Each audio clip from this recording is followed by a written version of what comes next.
in, and B, if the audio, what the audio sounds like now. So, and hopefully if we can get this sorted out, we're going to have a special guest coming in also. So let's see what happens here. It does say that we are live. It's working now, fine now. Oh, good, good. Okay. Thank goodness. All right. So I'm going to try to call Steve. Steve is at Baselworld, and he's got an update for us. So I'm going to see if I can get him on Skype. So bear with me. You're going to hear the ringing. I don't know if this is going to work, if he's going to pick up or not. I think he's going to try to call me at some point, but I was just figuring I'd take a shot at calling him. So I'm sure you're hearing the ringing. We'll see if he picks up.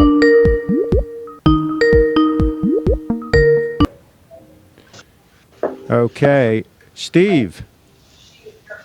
Okay. Honey? I'm hearing something.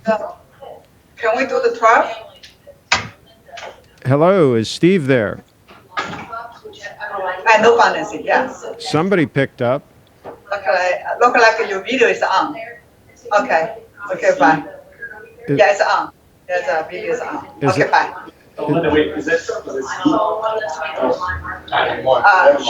He's on. Hi, I was trying to call Steve actually. He's on. What do you think? Is he going to call me? Is he going to call me? It's wonderful. Yeah. Every 4 comes up. Yeah, everybody's doing so. Okay, I'm going to hang that up. Okay, now. Active now, Steve. Oh, well, overseas calls, folks, even with Skype, can be a hassle, right? So let's see what happens. Let's see if he calls in. Let's see. Let me try him again here.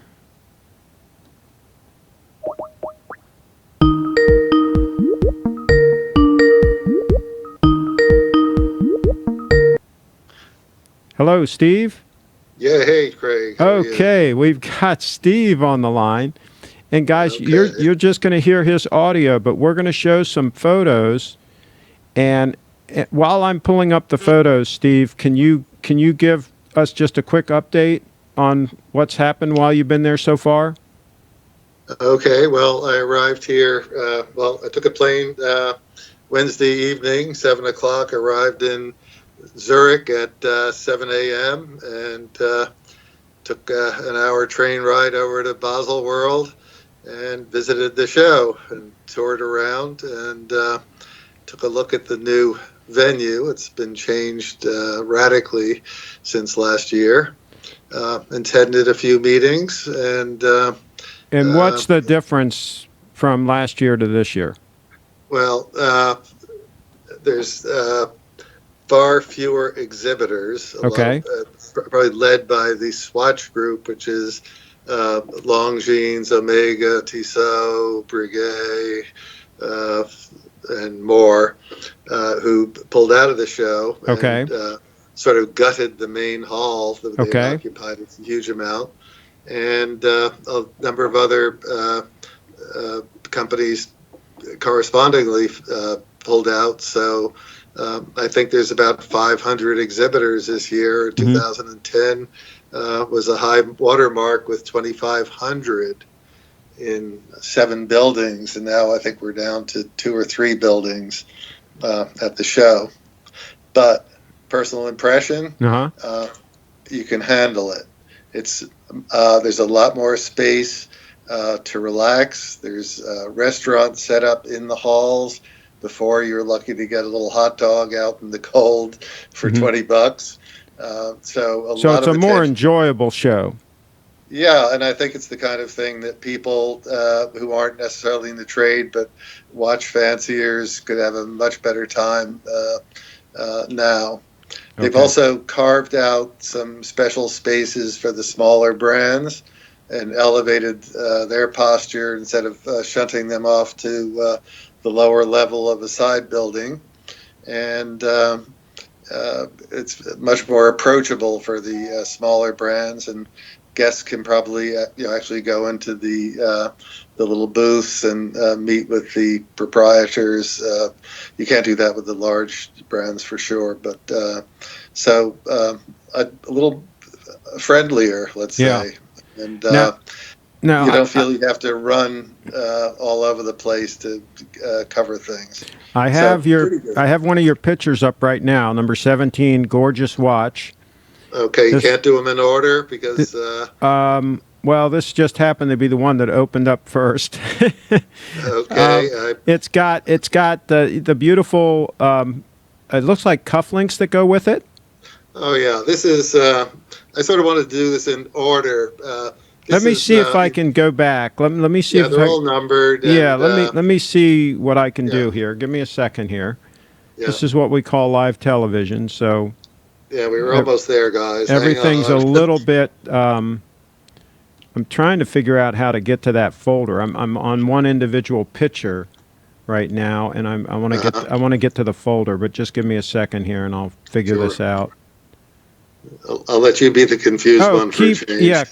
Keep talking about Yeah. your impressions of different Sure. booths and different setups that people had. And Yeah, I'm going to actually be showing that.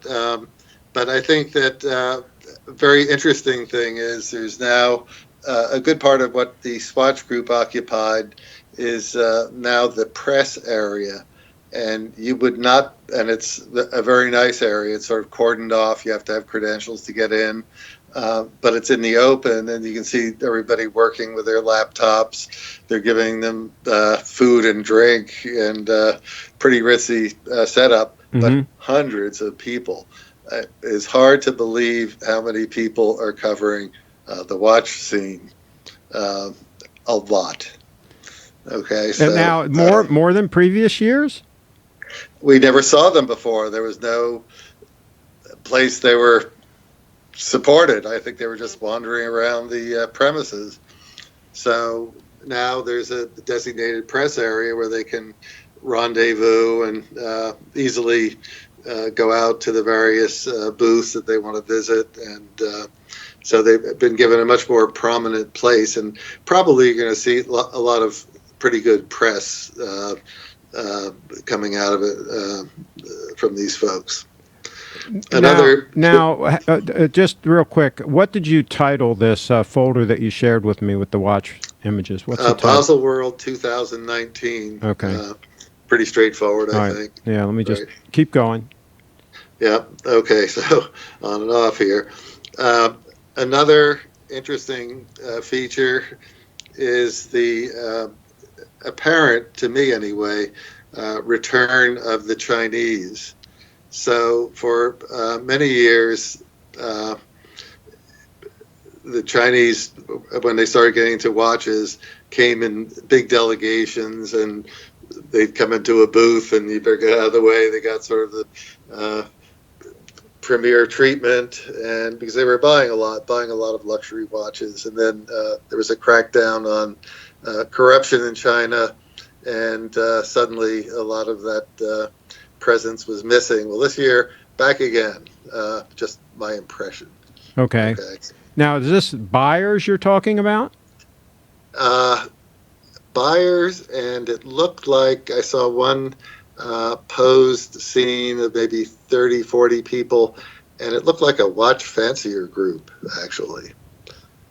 Okay, and then, but there are buyer groups and just general visitors as well. And then this looked like some kind of an organized watch collector group, watch fancier group that I saw. So just an interesting sidelight and just my impression. It's not based on any numbers that anyone put in front of me. Yeah. So that's that. So did you get yourself organized in the pictures? I'm still, I for some reason, that shared folder is just not showing up in my folders, although it should. Want me to share it again? I got the share, but then I clicked on it, and it just went to that one individual photo. But I'm still trying to figure out where it might be here in my Google Drive. I sorted by name, and it's just not there. Let me let me try something else. Fill I'll us keep in. talking a little We bit. talked yesterday about the new manual wine Grand Seikos, the platinum one, and the high end. Did you get a chance to see those yet? Craig, I'm not going to get into the details of any of my brands because I haven't been to Grand Seiko yet. I haven't been to Seiko Prospex. Okay. I have no information in my hands. Okay. And I'm not going to annoy them by trying to bust in Okay. early before my appointment. I've seen them from the street like everybody else or from the outside of the booth. I have some photos, but I'm just not prepared to delve into. I'll certainly be doing some follow-up, more detailed Steve, I think you need to make sure that you shared that entire folder with me because it's acting like only this one image is shared to me, number 17. So go to the folder, go to the folder options and make sure I know what to do. Yeah. Yeah. And while he's doing that, we did have a question from a viewer, and I am going to get to it after Steve gets off on the Batman style Seiko. That's very intriguing watch. He asked me about that, and I did pull up some photos, and we will talk a little bit about that. So if that viewer is tuned in, bear with us. We will get to it. Yeah. Yeah, I saw it. I know nothing about it. I have a photo of it, I think, but it's not in this suite. So again, I can talk. I really want to talk about the scene, what's going on in Baselworld now. Yeah. When I get Just back, go ahead and share that folder with me, and let's see if I get another notification. Okay, let me go back into my inbox and see if I get another notification. Invite to collaborate. Yes, this is looking better now. Open. Mm-hmm. Yeah, this looks like it's the whole folder. Now, see, Steve, you put me in a trick bag there earlier. You do it to me all the time, Craig. and by the way, everybody, if Craig ever gives you an offer to work for him, don't. He's a real taskmaster, believe me. There you go. I say, Craig, I want to go to bed tonight. I'm exhausted. It's well after 10 now. I didn't sleep for the whole Wednesday night. We got to go on. So here we are. Thank you, Craig. We do crack the whip a little bit, don't we? You a lot. I have lash marks. There you go. So I'm now waiting for it to load in. And it's loading in. Yep. So you're going to want me to open up image 1 first, I take it. Just go through the numbers, Craig. 1, 2, 3, 4, 5. As you learned in school.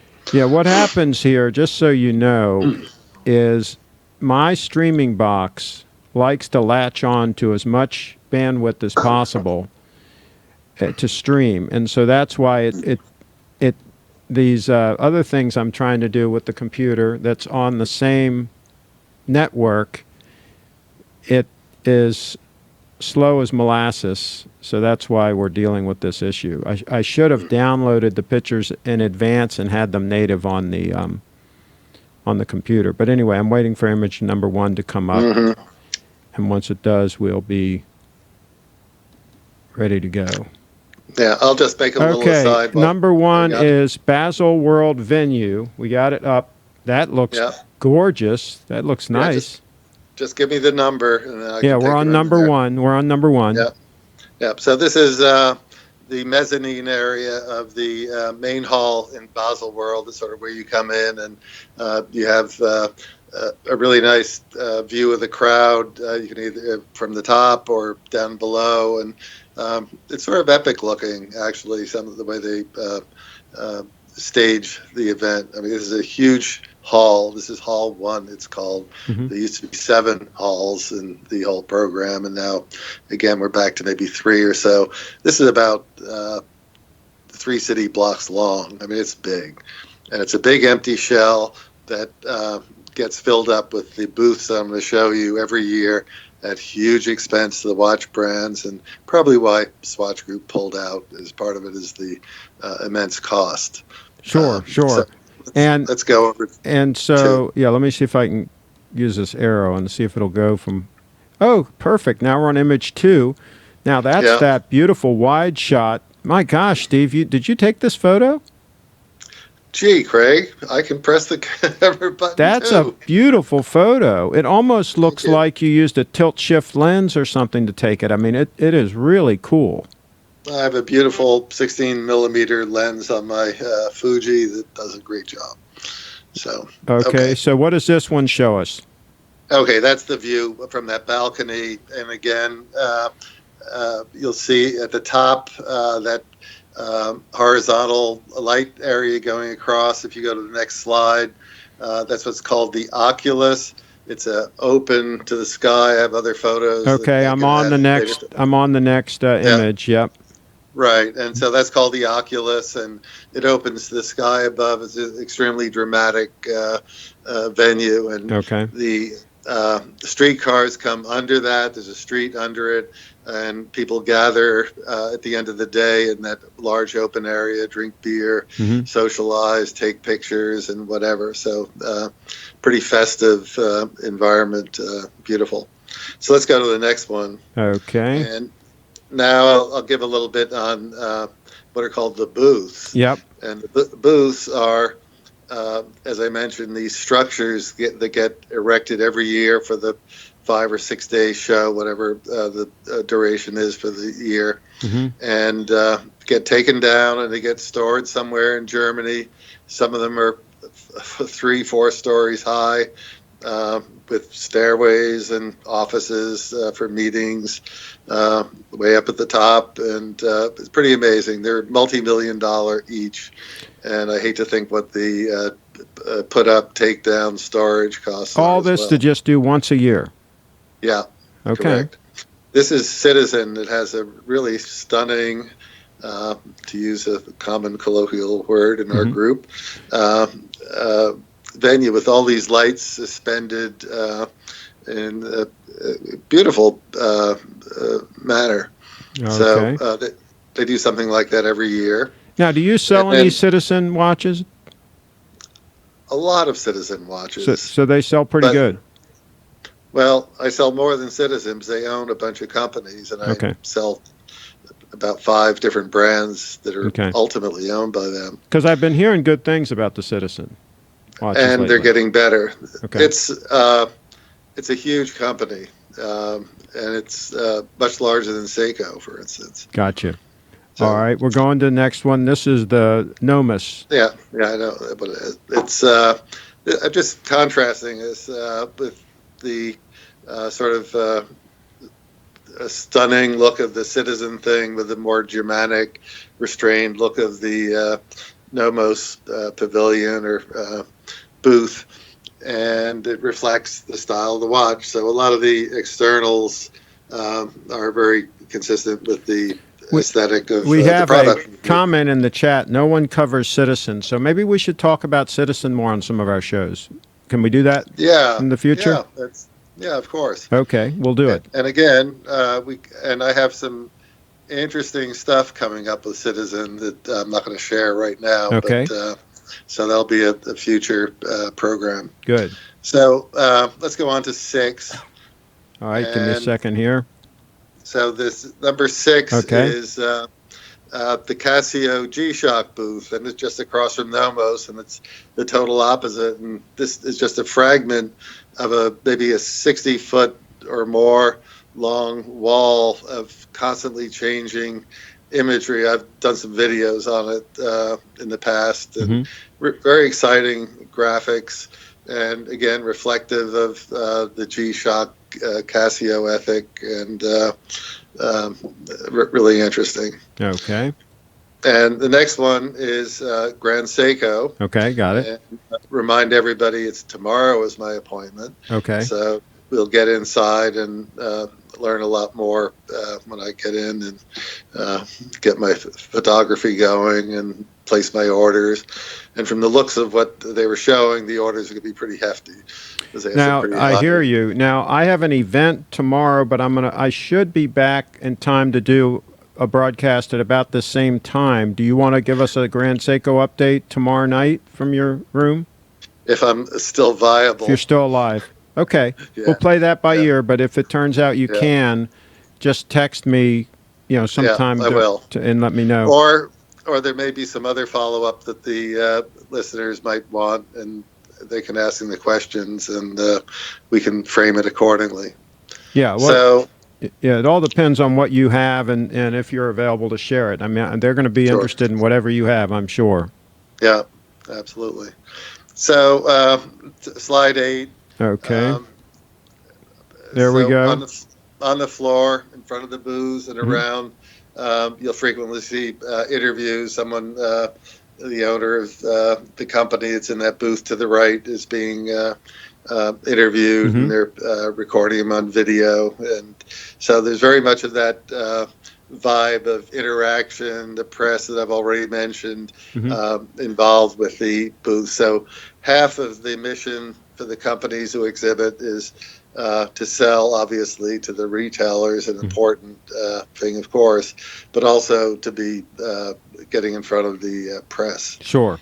And then if you go on to the next slide, these fellows will be representative of the many bloggers and vloggers that are throughout the place. These are more informal individuals, and they're all over with their tripods and their more and more the stabilizers, which I even bought one before I went, but I have some shots from it, but I can't produce them on the dime, so they'll be shown later. But again, a lot of that kind of element is attracted to the venue and add a little color. Sure.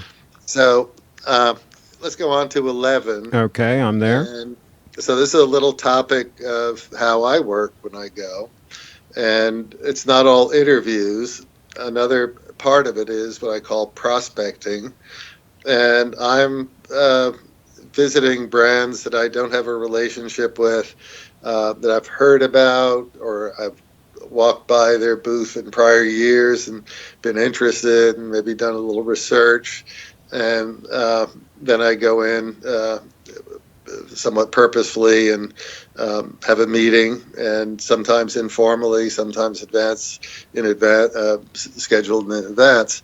So this year, one of the companies I visited was Chronos Swiss. Okay. And a lot of you more tenured collectors might remember that company, founded by noted horologist Gerd Lang, I think back in the 80s. And he did some really interesting work. And the company's been revived. It sort of went quasi-dormant under a succession of several different ownerships after he sold his interest at one point. And now it's been revived pretty strongly, and it has some really interesting pieces. They're all, for the most part, regulators. Okay. Which the time is set on different axes, the hours, minutes, seconds, etc. But they're doing really nice work. That's a beautiful Guilloche steel dial that he has there. And I have a bunch of other pictures, and they're pretty stunning. I'm not opening that brand at the moment, but they probably will be doing a guest appearance in our store, perhaps in our October multi-brand event. And people who are interested in the brand, I know there's a pretty large heritage of people who do remember and love it, probably want to come in and take a look. Now, this watch on the slide, is that a gold watch? No, I think that's probably just the lighting. Okay. I think that was stainless. Yeah. Okay. All right. We're going to the next picture. Yeah. Okay, the next one, this is sort of the other end of the spectrum. This is a real niche find, recommended by a new customer who was aware of this brand. It's called Minase, and it is made in Japan by a little workshop up in the Akita prefecture, which is very rugged, wooded area. And it is originally a tool making company, making drills and this kind of thing. And they got into watchmaking. They made some pretty interesting watches with movements suspended within. It's almost like a dual case kind of thing. That photo doesn't do it justice. But by the they're way, not there's a comment. Thomas says Steve is making things happen. Absolutely, he's in motion over there Yeah. at Baselworld. Okay, go ahead. Yeah. So they don't have anybody in the U.S. And of course, they felt apologetic. I felt, this is interesting. So this is my kind of thing. So we may be talking with them. It's a pretty interesting little watch. Has a lot of the design and manufacturing ethics and sensibility of our Grand Seiko, but at a tiny scale. I think it's maybe 200 watches a year or something like that. Wow. So, yeah. Cool. But I like the photo, too. I like that bokeh on there. Yeah, well, yeah, I do bokeh, too. There you go. Believe it? All right. Yep. Now we're on the Oris. Okay. Yep. So I had my visit with Oris, and this is one of their novelties. It's got a really interesting dial color. That's a big crown pointer date model, and that's a good-looking watch. I'll tell you, it really is. They have a bunch of good-looking watches. How this year. thick is that watch?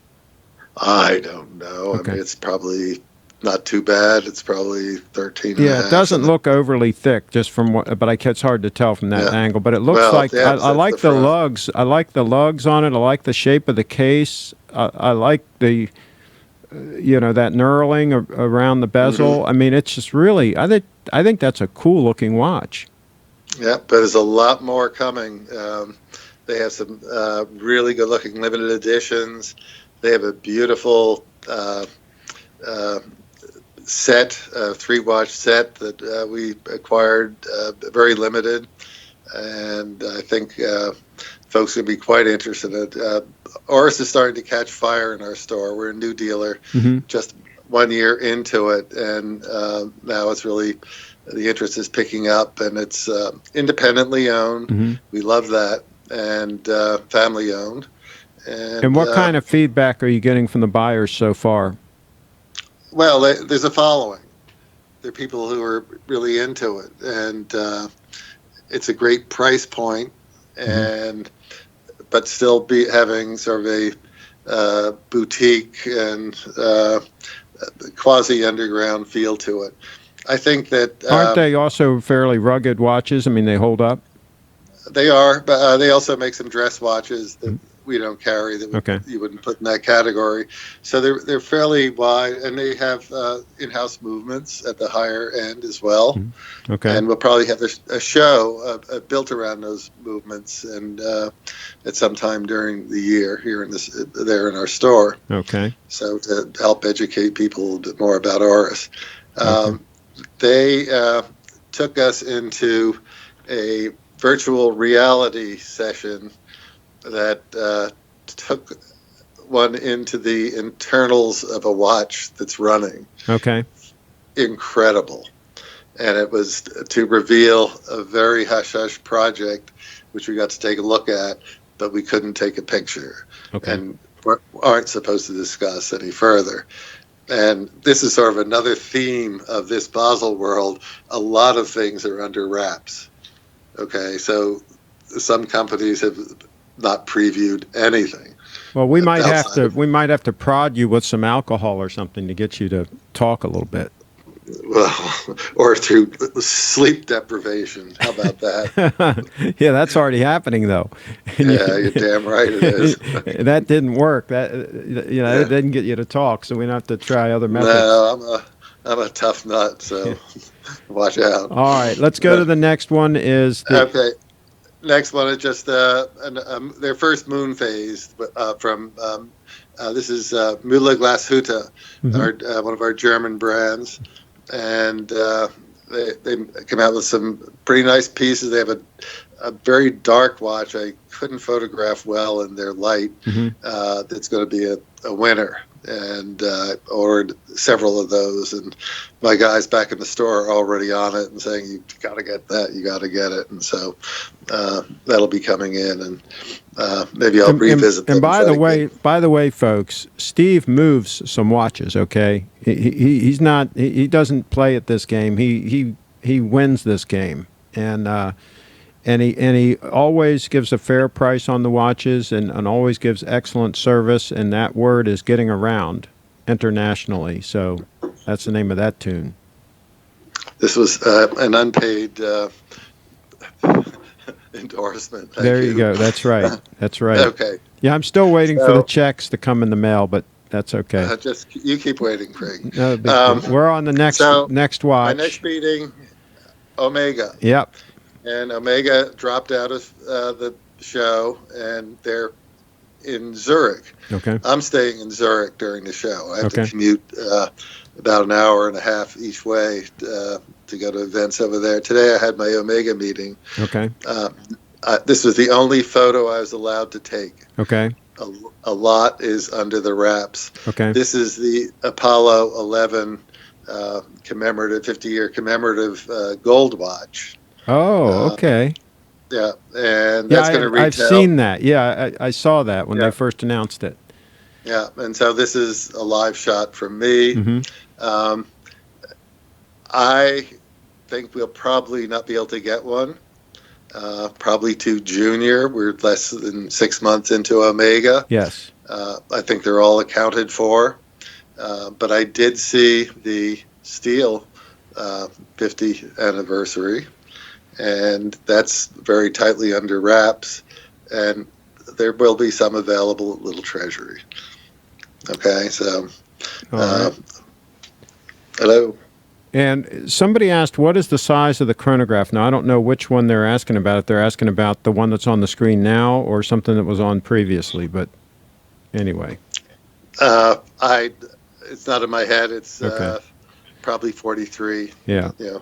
Something like that. All right. And then there's slide 15. Next slide is the back showing the movement, which is... Whoops, hold on. I just lost it for a second. Let me get back here to number 15. Operator error. Okay, let me get it. Okay, now we're back to it. Now you're seeing the back. Yeah, beautiful piece. And they have some stunning new product, and we loaded up with our order. So really, so you doubled down heavy on Omega, huh? Well, we're doing a lot of ordering. Okay, because you have a lot of watches. You must be bullish on Omega. Well, yeah, they have some really good stuff. All right, so now we're on slide 16.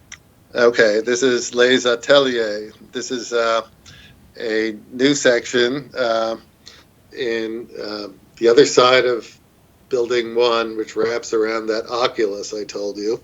And they feature the high horology and exotic watches there. And you may not be into it. There's a lot of it's very elaborately done, but it's beautiful, beautiful work. And if you go to slide 17, it's a brand. I'm not sure of the right pronunciation. Yep. Carry-ons or something. Yeah, this is that one that I was showing out of order earlier. Yeah. But I don't know how large these are showing on your screen, but if you just see the depth of the rendering on that, it's just incredibly beautiful. And now, is this something that you're going to be getting? No, these aren't things that I think I'm going to carry in my store. Okay. This is just something to appreciate. Okay. And the workmanship, and certainly with a number of these little workshops, I could acquire a piece for a customer, but this is another part of what I do when I visit. You have to go out and appreciate the high end of the industry. And sure. This sure is. And the next one, arguably the winner of the show, a good friend of mine, calls it the best in the show, and Okay. has acquired a piece. That's from Louis Moinet. Okay. And I don't know what your feeling is, but I just think it's drop dead gorgeous. It is stunning. I mean, it's not a watch that I would wear personally, but it is absolutely stunning. Yeah, thank you. And a lot of it depends on how thick the watch is, too, as far as whether or not I would wear it on my wrist. But is it platinum? Platinum or white gold, probably platinum. Okay. Yeah. Again, I didn't. I just saw it in their little.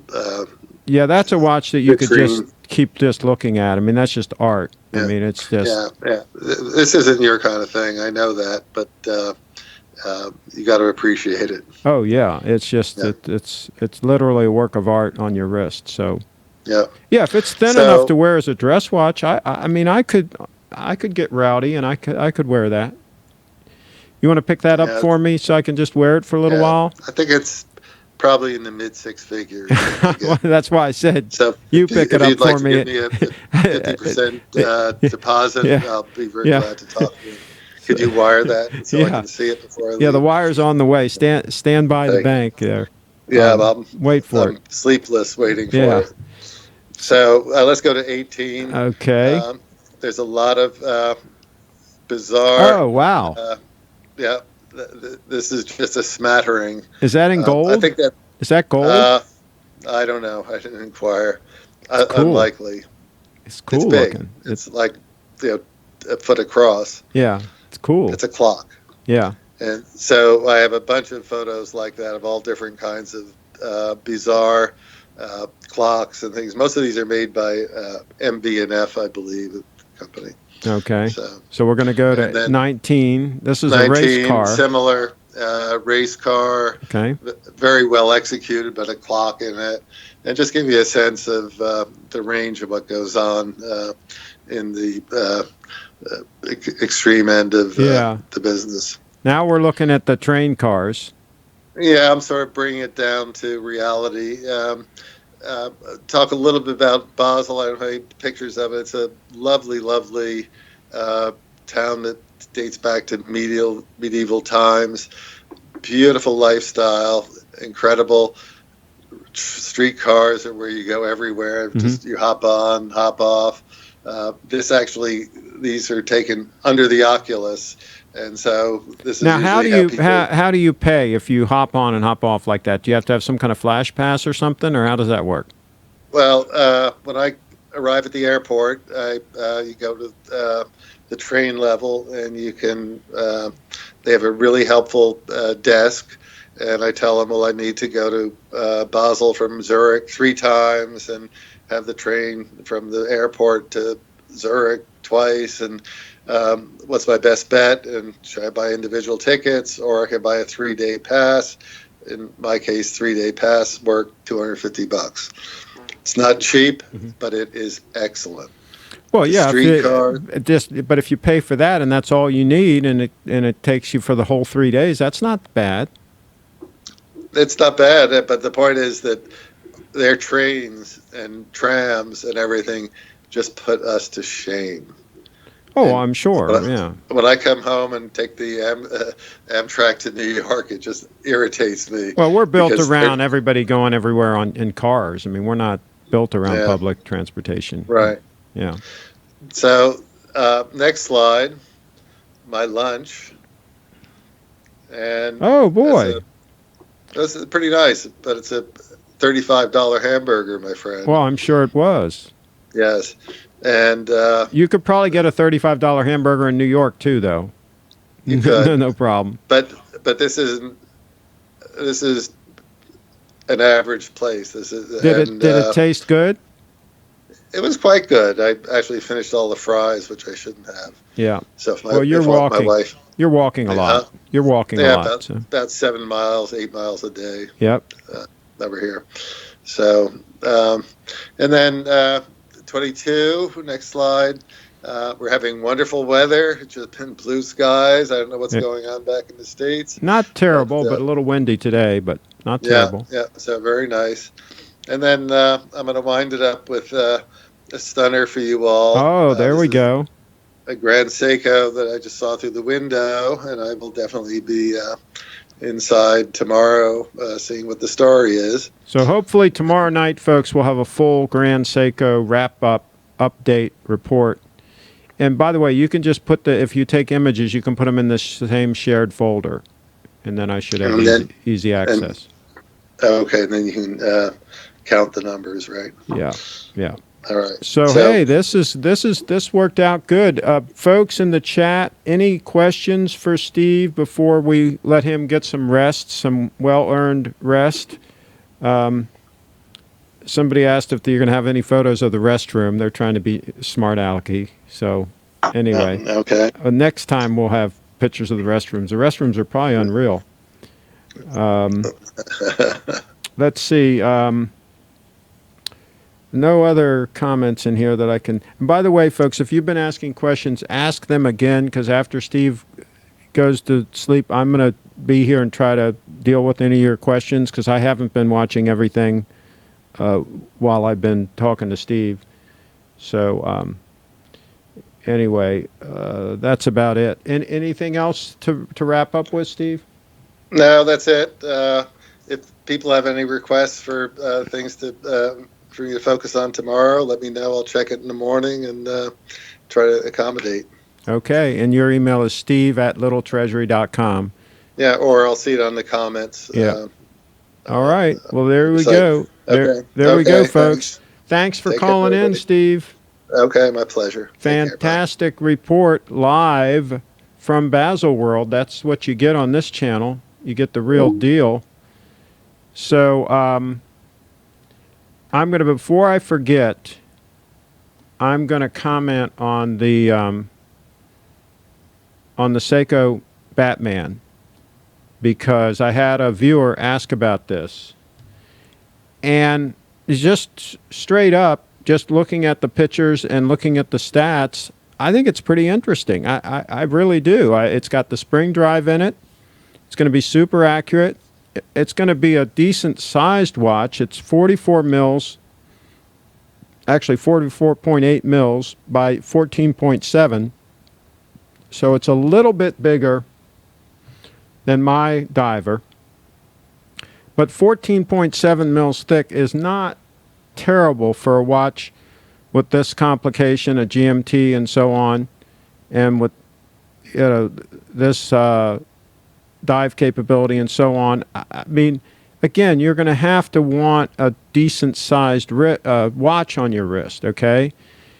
But I think it's pretty stunning. I think it's a good looking watch. I think they did a good job on it. So that's absolutely an alternative, a much lower cost alternative. I don't know what the list price is on it, but that's definitely an alternative. And I'm sure Steve will have these in stock.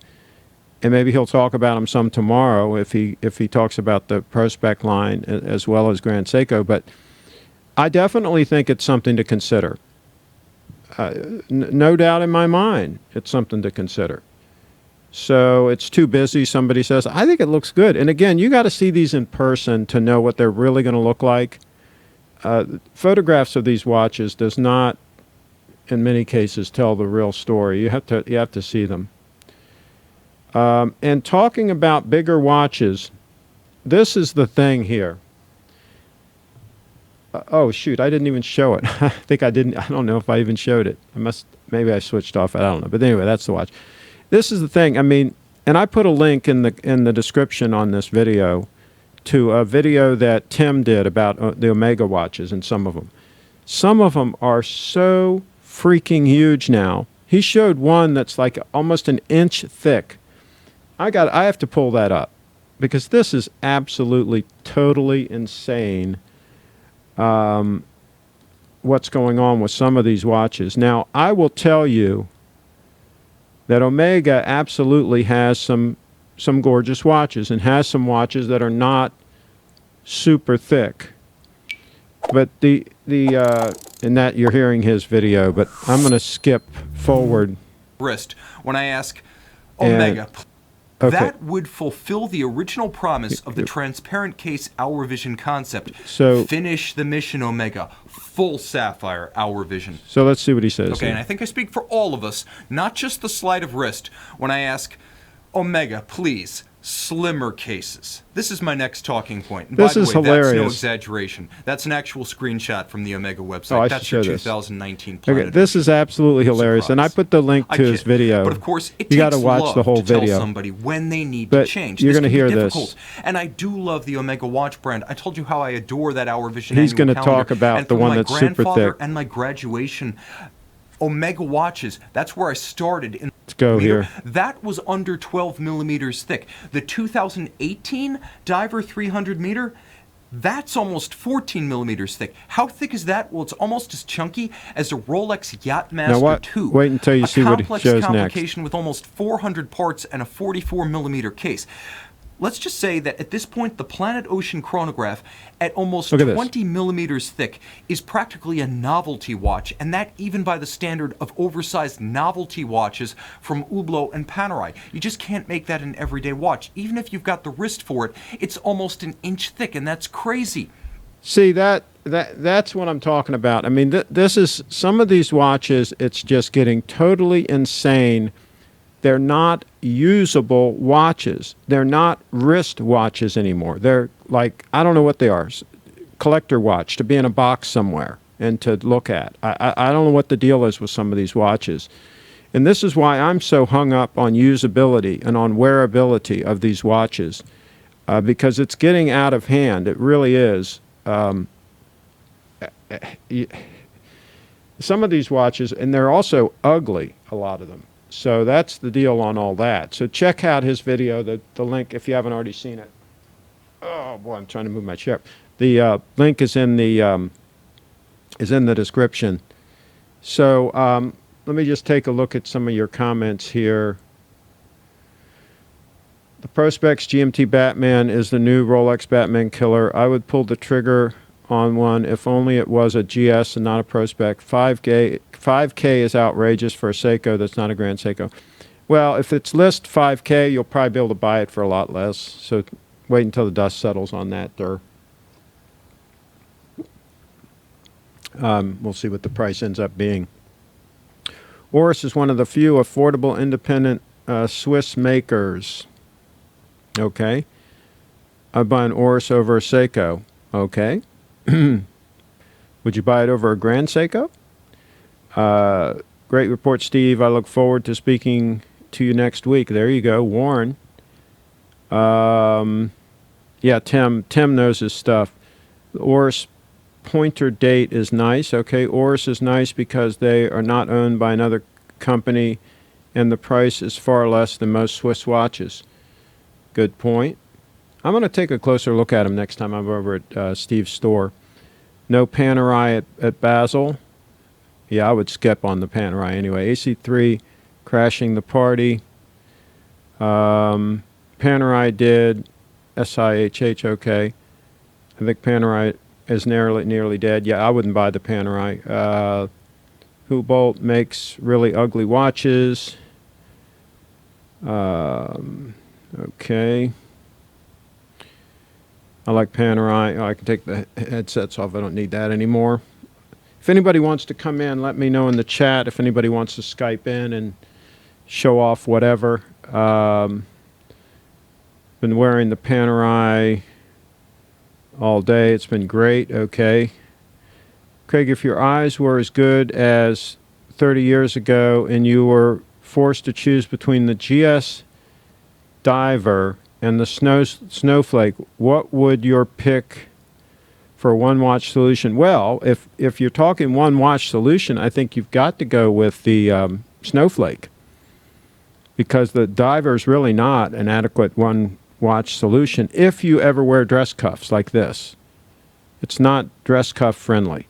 Now, if you never wear dress cuffs like this, or if your cuffs have a lot of extra room, see, my wrists are kind of big for my shirts, so mine tend to be a little bit tight, my cuffs. So that's why it's kind of an issue for me. But also for any kind of dress purpose, I just don't like a bulky watch on my wrist in a dress situation. I think it looks silly to have a big sport watch on my wrist, you know, when I'm dressed in a coat and tie. So that's my own personal thing. But so if you feel the same way about that, I think you'd have to go with the Snowflake. If you are not as concerned about that issue, like Dudley, for example, isn't concerned about that, so the size of the watch doesn't matter to him, then the Diver is a fantastic watch. I mean, it just is. I mean, it just is, and it's got the micro adjustments and stuff. So, yeah, you really got to think about all those details and then make a decision based on what you need.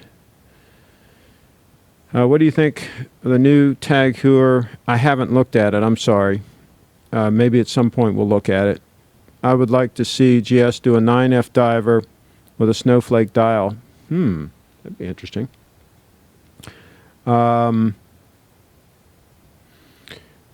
Craig, I'm with you on wearability. I had the big watch bug for years. I bought bigger and bigger until I bought a 55 millimeter. Wow. Sanity prevailed, and now I'm 40 millimeter and below. I hear you. Where is Steve's store? Steve's store is in Gambrels, Maryland, which is near Annapolis, Maryland. It's a very nice place. But he will ship watches to you. So, Craig, what was your favorite release at Baselworld? I'll tell you what, that platinum, that $75,000 platinum GS dress watch is stunning. So right now, that's in the lead of everything I've seen so far. That watch is stunning, that we talked about yesterday. And we'll talk about it some more. I like thicker watches, so Omega and Seiko is catering to a certain kind of person. I guess so. I do prefer a 40 millimeter watch, though. Okay. Gambrels, there you go. What do you think of AP Rolex? I would pass on the. I don't like that design. I don't like integrated bracelets. There's a whole lot of things I don't like about them. So it wouldn't be on my radar.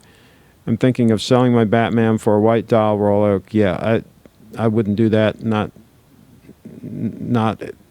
ever. Let's see here. Keep the Batman and pass on the Rolex. AP servicing costs are ridiculous. Just one more reason not to buy one. AP Rolex is like a $20K and more, a lot of money for an average looking watch. I think it's an ugly looking watch, to tell you the truth. White dial Rolex would be great. Is it automatic or quartz? I love Annapolis. There you go. Carlos, you should come and we'll take you to lunch. Come visit. I'm getting the SBGC 231 44.5 millimeter. Okay, let's pull that up. SBGC 231.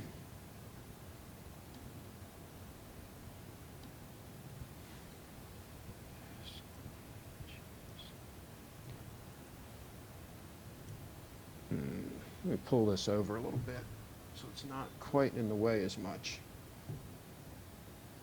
There we go. Okay. It might be so new that it's not even coming up.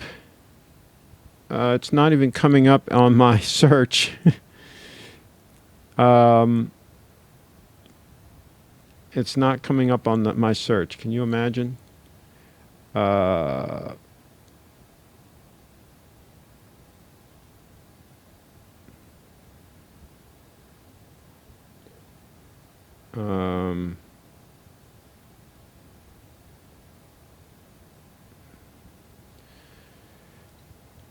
Let's see.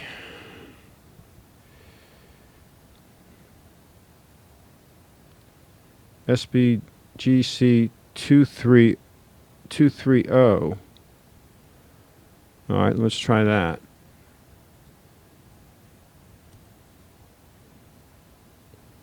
Okay, yeah. Oh my gosh, yeah, no, I would pass. I'm not a fan of those either. No. Not my thing. Okay, let's see what else we got here. Show it with the wrong bezel on their website. Yeah, these things happen. Get rid of Hulk. Okay, I would sell the Hulk, keep the Pepsi, Explorer, and Batman. Why would somebody need the Pepsi, an Explorer, and a Batman? You know, I think the Pepsi would be fine. You wouldn't need the Explorer or the Batman if you have the Pepsi. Craig, would you spend $75K on a Platinum GS? No. I don't want a Platinum watch, really, but that was a stunner. I mean, if for people that like a Platinum watch, that watch is absolutely stunning. The Hulk is more demand. Let me see what else we can show here. Let's show something else. Let's show something else here. Let's see. Oh, we already talked about Omega. Let's talk about Patek real quick. And again, I shared this link in the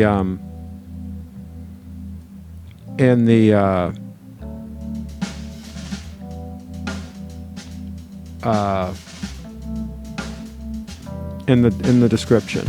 Okay, this is the video that Patek put out for their watches, and absolutely some stunners. Some of them too busy and not something that I would have if I wanted a Patek, but obviously some interesting items and different. So that's pretty cool. I mean, that's a cool looking watch. I'll give them that. I haven't seen any here that I would personally own, but you know, you got to admire their workmanship, and that's interesting for sure. So Patek. Okay, let's see what else we got here. And the links are in the chat to these videos that I'm showing you right now. Oh, the Breitling folks, they came out with some interesting items too, I think. I think so. Interesting. So, again, I'm not going to show the whole thing here, but let me just skip forward a little bit.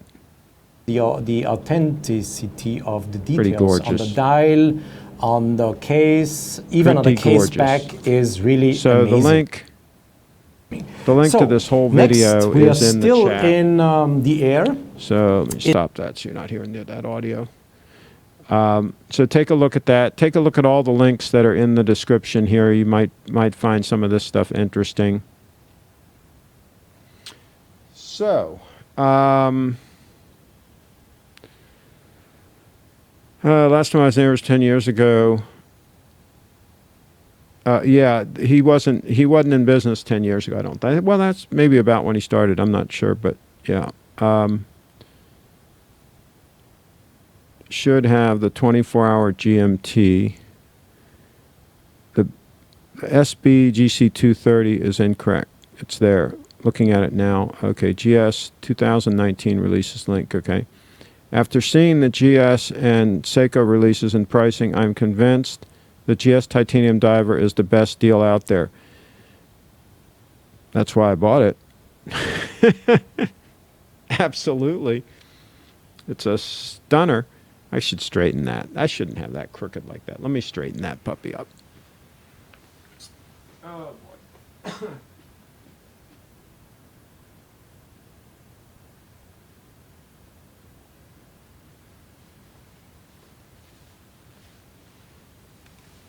That's a little bit better. A little bit better. So yeah, that's a stunner. Oh, look at that. It was just about straight up 6 o'clock there. Pretty close when I did that little straightening maneuver. How cool is that? How cool is the brushing on those titanium hands? Absolutely amazing to watch that second hand. I could just sit there and watch that second hand all freaking day long.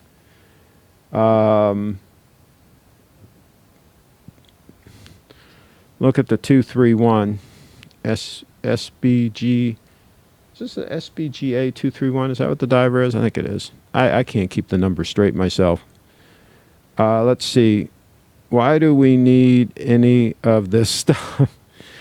Well, we want a really nice watch to wear when we're out and about so that it reminds us that we're making things happen and we're in motion. I think that's why I like to wear a nice watch, and I like it also to be accurate, so I'm on time and I know what the heck I'm doing. What do you think of Patek with 4 crowns? Yeah, I'd pass. I would pass on that. Let's see here. I just got the black GMT from my AD last week. There you go. And you can wear that for the rest of your life. That's a lifetime watch. Now there are some nice watches. Patek 5172G is a beauty. Okay. My favorite thing about Baselworld was that they discontinued the black GMT Master 2. Now, if they would only discontinue the Air King and Hulk, I would be a happy man. Why discontinue the Air King? It's a pretty cool watch. Let's see. I showed my wife that GS Platinum Special Edition, and she thought it looked like someone beat it with a hammer. That's probably how they did it. Hey, it's not going to show scratches, probably. I think, let's see, bezel, that's not how they spell it, was more about what they discontinued than what they released. Wait a few years, all subs are going to be upgraded to the new movement. I would hope so. I can't imagine why they didn't do it this year. Why are they waiting? I mean, it's ridiculous. I wouldn't buy one of those with the old movement. I would pass. I don't like the maxi case anyway. They need to fix that also. Let's see here. I need to change the angle of this. This display is getting some reflection. I've relocated my display here. I need to shim this up a little bit to change the angle because I'm getting a reflection. Whoops. Maybe that will help.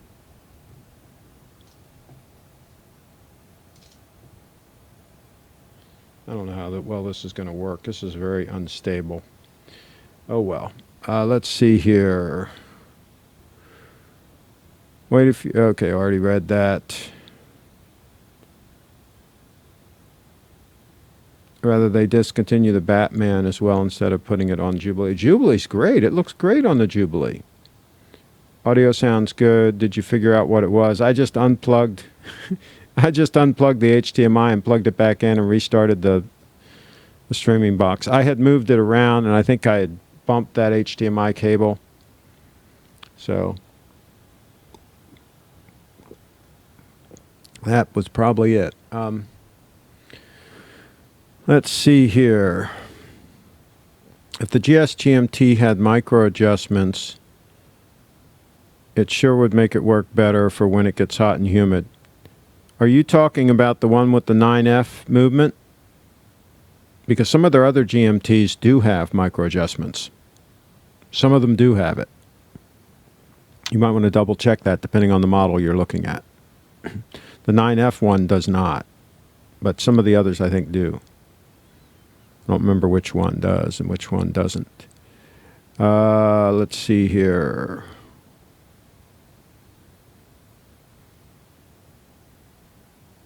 Also, why are our books on live streaming so hard to find? Christopher's asking. What do you mean by that? I don't know what you mean. I agree. I'm just evening from the UK. Damn, that secondhand smooth. Yeah, it is. Yeah, it is. Yes, that is smooth. I agree. I'm just saying none of this is need, so I laugh when talked about need here. Well, yeah, but here's the thing. If you're actually using a watch as a piece of gear and helping you get the job done, then you can justify it as a need as far as gear goes, if it's really helping you to do the job. But if it's sitting at home in a box and occasionally you take it out and look at it, it's really serving no real purpose at all. And so, yeah, it's absolutely not a need. But if you're wearing the watch in your work and it's actually helping you in some way, shape, or form, then yeah, it's a piece of gear, just like any other piece of gear. So, yes, I need my gear. I need my cameras. I need my tripods. I need my gear because I use it to make money. Carlos, regarding the new Rolex movements, have you read the article from Watchmaker analyzing them versus previous? His opinion was not clear about the new ones, considering some of the trade-offs. I haven't read that. I thought that they were pretty much better in almost every way. I didn't know there were downsides. That'd be interesting to know what downsides there are. Obviously, it didn't make them any thicker because they're putting them in basically watches that are the same thickness. So, so that's not a downside. Yes, the one with the 9F. Yeah, the one with the 9F does not have micro adjustments. That's correct. But some of the other GMTs, I think, do. Some of the spring drive ones, I think, do. Let's see. See, that's a trade-off, too, because the reason that the one with the 9F probably doesn't have them is because they want to keep everything more trim, right? Because it's a thin watch. It's a real thin watch, and they want to keep everything nice and trim. And when you go to the clasp with the micro adjustments, it adds a little bit of thickness to it. So it's all trade-offs. It's not that hard to pull a half link in and out, though, on those. So it wouldn't be the end of the world. I've had watches before that I've had to adjust. Even this Apple Watch that's on my wrist right now, I have to take a link out and add a link back in to adjust it, and it's no big deal. Of course, this was real easy to pull links in and out of, this link bracelet. But, yeah, it is what it is. True, but I can find something to do the job cheaper. Well, you can always find something to do the job cheaper. Like, for example, if I get a camera, I buy a full-frame sensor and some pro glass, I could buy a cheaper camera and a cheaper piece of glass. It's not necessarily going to do the job as well, though. It's a trade-off, right? I'm saving money, but I'm getting something that is not going to be as capable. So, for example, this watch here is not only super accurate, it's super rugged, it looks decent, the bracelet's very comfortable on wrist. It has a lot of attributes that you just can't buy a cheaper watch to do the same thing. You're going to have to compromise in some way, shape, or form. So, yeah, the old saying that you get what you pay for is, in a lot of cases, true. Not cameras, watches. It's the same old thing. Everything's the same. You want to get a certain level of quality in your equipment, whatever that equipment may be. Even my money clip, for gosh sakes, is super high quality, and it functions properly for many, many years on end. I think I've had that thing 20 years now. Let's see. I will send it to you as I'm knowing you will consider some of the trade-offs as very negative. Okay, I'd be happy to take a look. I just don't know if I can go back, if I can leave the accuracy of my Grand Seikos and go back to Rolex. I just don't know if I can do that now. I've just gotten so spoiled by the accuracy of these things that might be the end as far as me going back to Rolex. But we'll see. I know I'm a camera guy as well. There you go. Give me a watch example. Well, I just did. Like, it'd be very hard for you to find a cheap watch that will do what this one will do. Like, for example, I'll give you the example. I wore the SBDC-007, the Shogun, the Seiko Shogun, for a couple of years. It ran slow.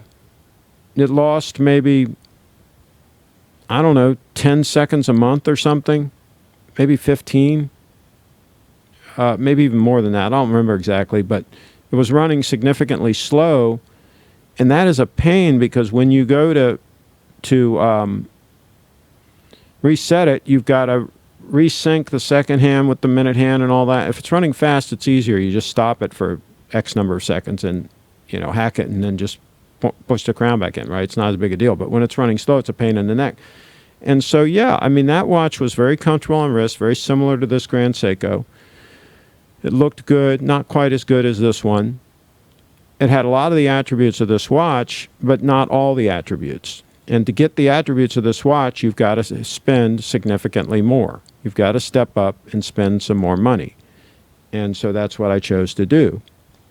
And I think that, for me, I think it was worth it to do that. Now, some people would make the judgment that it's not worth it to step up and spend that money. I can get a more accurate watch, cheaper, and does the job. I don't know what you can get that'll have all the attributes of this watch, as far as the quality of the bracelet, the quality of the construction of the whole watch, the dial, the spring drive. I don't know what you're going to get that would match the attributes of this watch. And the beauty of this watch is it's a diver, and I don't want to be opening up the case every 3 years to put a battery in a watch that's basically a diver watch. And so the beauty of the spring drive is you don't have to do that. You don't have to open that case, period. For decades, you don't have to open that case. So, yeah, it would be very hard to duplicate what this watch that you're seeing on the screen right now will do for less than $5,000. It'd be very, very difficult for you to duplicate that. Let's see here.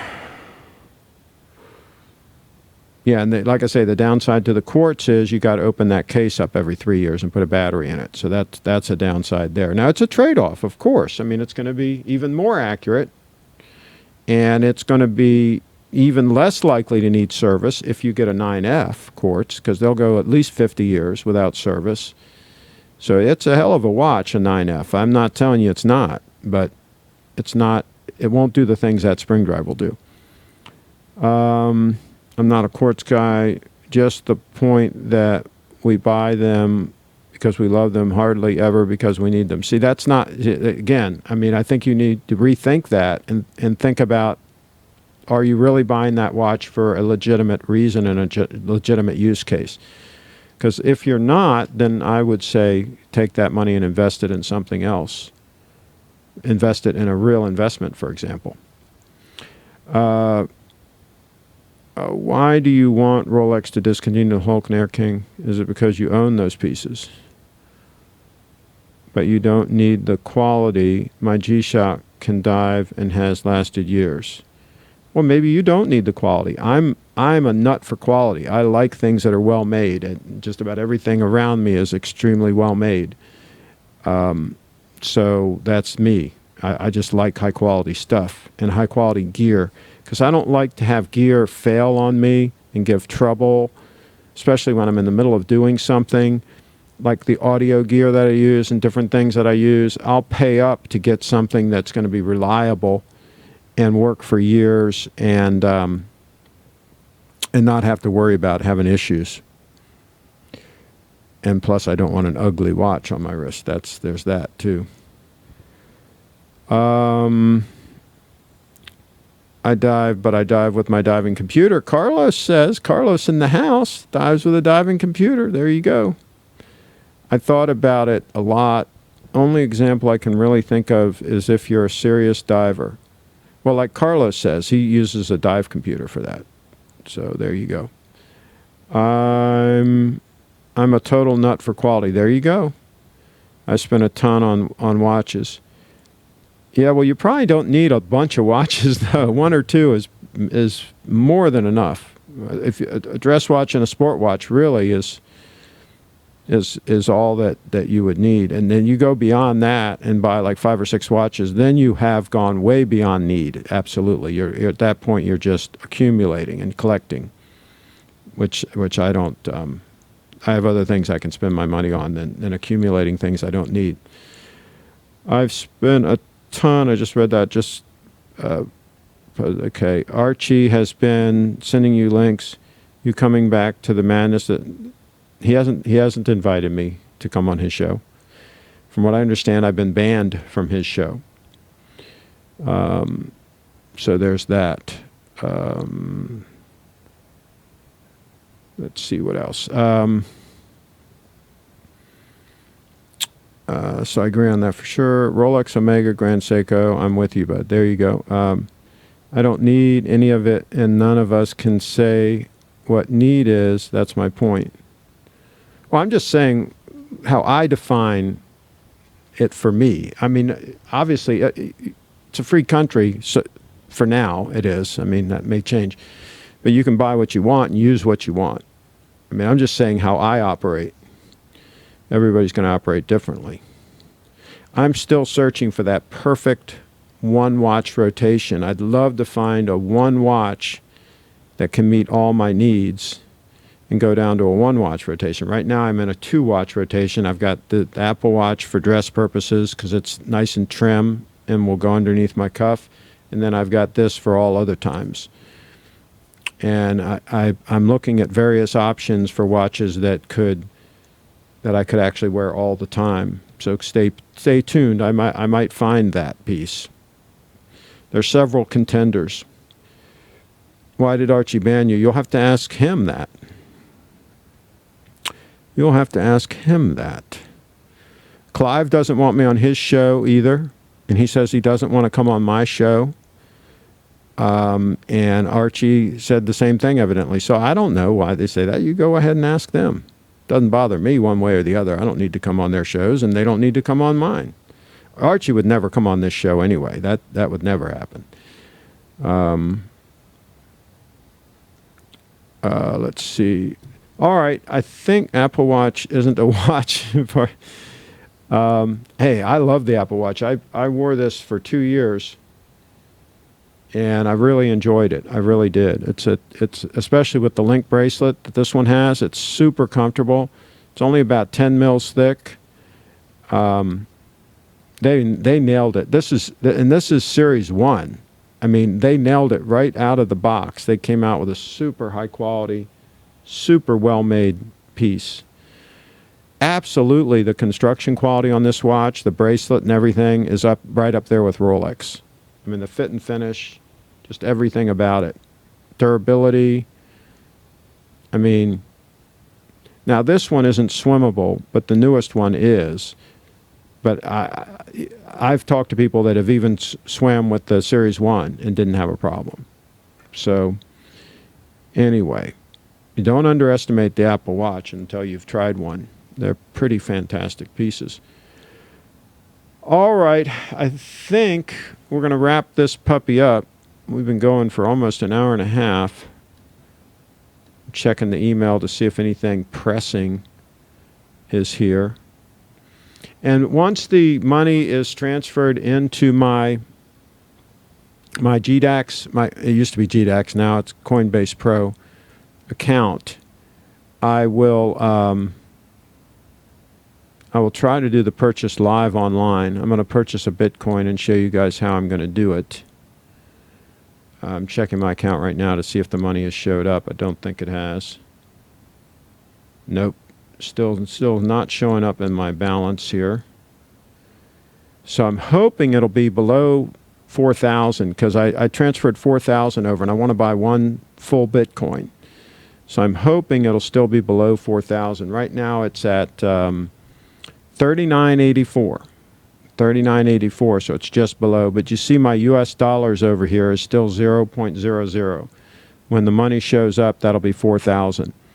And what's cool about using Coinbase Pro is there's no fee. When you move money from your bank account that's tied to Coinbase Pro, there's no fee to move the money over. And then when you buy the Bitcoin, if you buy it with a limit order, and I'm going to try to demonstrate this like I said live, if you buy it with a limit order, there's no fee to buy it either. So it's pretty cool. So it's basically zero fees to turn fiat into Bitcoin. And then to move it over into my Trezor wallet, that's a very, very small fee. That'll probably be like 20 cents or something to move 1 Bitcoin. So that's like dirt cheap too. Okay, fair enough. I had an Apple Watch and sold it. NV Scotsman sold his Apple Watch. There you go. Okay. Did you have the Link bracelet? Because that's fantastic. Okay. All right. Well, we are going to wrap this puppy up. Wrap it up, I say. Thanks, everybody, for tuning in. And put this over here.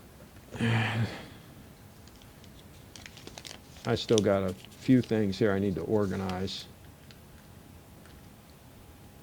And pull this puppy up. Complete event.